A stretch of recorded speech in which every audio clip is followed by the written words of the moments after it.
In this lesson, I'm going to demonstrate how to solve a quadratic equation using a grouping method. Unlike the traditional grouping method, this grouping method is very visual. It's called a box method. And so I'm going to put the name box method right up here.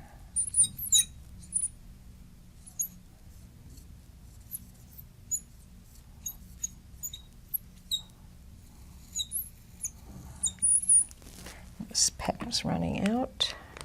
I'm going to change to an orange.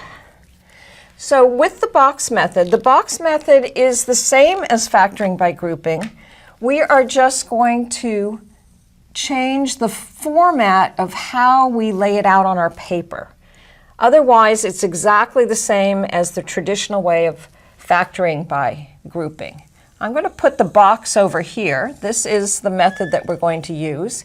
And you take a box, it's a square box, and you cut it into 4 equal sections. So the first step on factoring by grouping, as you've seen in a previous lesson, we take the first term and the last term and multiply them together. For the box method, we're going to place these into our box. We're going to place the 3x squared up in the upper left-hand corner. And we're going to take the -4 and put it into the bottom left-hand corner, top left-hand corner, bottom right-hand corner. And then we're going to do the same thing as we would do in factoring by grouping, and we're going to multiply these together.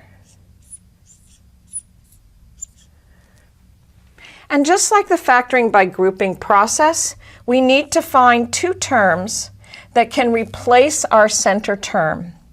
So they need to be able to add together to give us the -11x, and they need to multiply together to give us the -12x squared.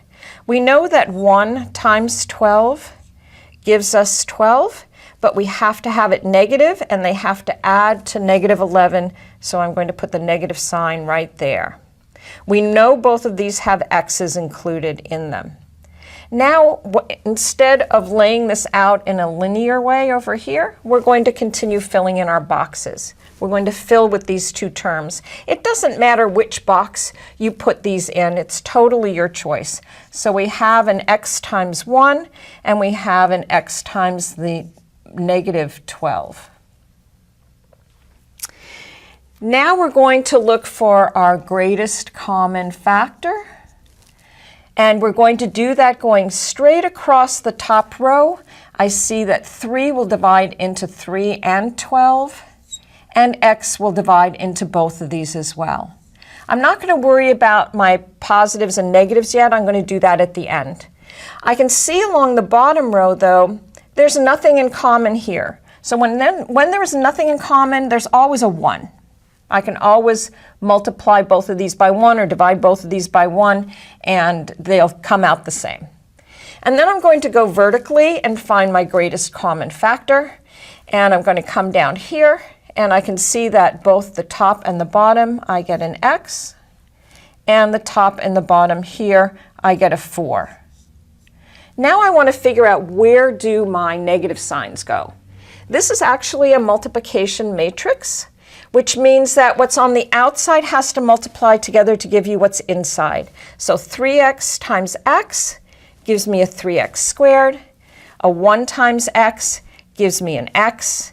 And now I come to this outer part, and 1 times 4 has to give me -4. So in order for that to happen, this 4 has to be negative. I know the 1 has to be positive because it has to give me a positive x here. But out here, the 4 is negative. And when I multiply -4 times 3x, I get my -12x. So now I know that there's a positive sign over here and a negative sign over here. So this combined a lot of different steps. Our first step was to multiply through and find these 2 terms. Our second step that we normally do for our completing the square was filling in the boxes. And then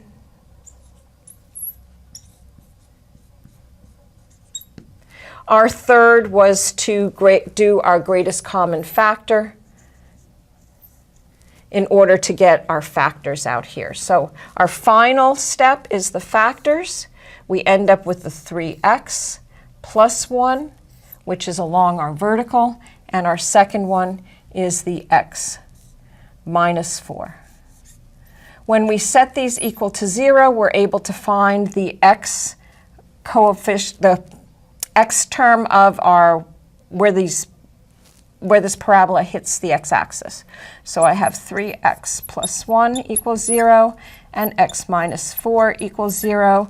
To solve this one, I'm going to subtract 1 from both sides, and then divide both sides by 3. On this one, I'm going to add 4 to both sides. This gives me my points where the parabola hits the x-axis, and that would be at -1/3, 0, and at 4, 0.